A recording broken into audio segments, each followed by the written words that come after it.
بيتكلم فيه. يقول لك انا جعان، انا عطشان، في ايه نعمله علشان خاطر ما نعطش، علشان خاطر ما نجوعش. خلي بالكم بقى الكلام مهم. علشان خاطر ما نعطش، ايه حكايه العطش اللي انا بنحس بيه بعد الفجر بساعه؟ يقول لك انا من بعد الفجر بساعه بنحس ان انا هنموت من العطش، بنقوم من النوم هنموت من الجوع. مع العلم ان في الايام العاديه ممكن الواحد يتم قاعد لبعد الظهر من غير ما يشرب شويه ميه والامر طبيعي. امال ايه اللي بيحصل ده لما نبقى نتسحر ونلاقي نفسي بعد الفجر بساعه عطشان، نقوم من النوم نلاقي نفسي زي ما بيقولوا كده جعان هنموت من الجوع عايز ناكل. مع العلم انت لو خدت بالك، والكل يركز في الكلام ده، انت لو خدت بالك في نفس اليوم اللي انت حسيت فيه بالجوع او العطش بعد الفجر دي او لما صحيت من النوم، خليك كده مركز كده لاخر النهار قبل المغرب ما يدن او ساعه المغرب ما يدن من غير ما تشرب هتلاقي الجوع والعطش راح.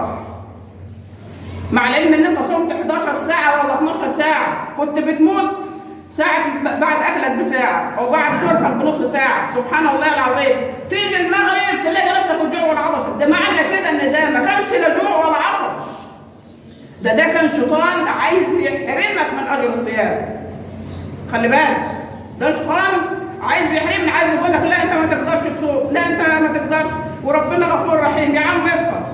سبحان الله العظيم، لأن هو عارف عليه من الله ما يستحق. إن في الجنة باب يقال له الريان كما قال عليه الصلاة والسلام، قال لا يدخل منه إلا الصائمون، فإذا دخلوا أغلق دونه. الجنة فيها باب اسمه الريان، من ضمن أبواب الجنة الثمانية في باب اسمه الريان.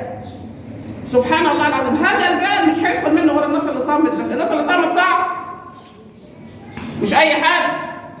إن في الجنة باب يقال له الريان لا يدخل منه إلا الصائمون، مش هيدخل منه غير الناس اللي صامت.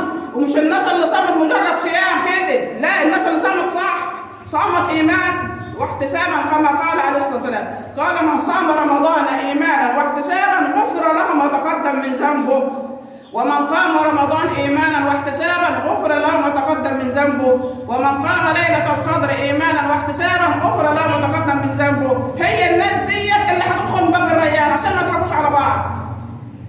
الناس اللي الرسول قال فيهم عليه الصلاه والسلام ان في الجنه باب يقال له الريان لا يدخل منه الا الصائمون، الناس دي مش اي حد، الناس دي اللي صامت صيام سليم.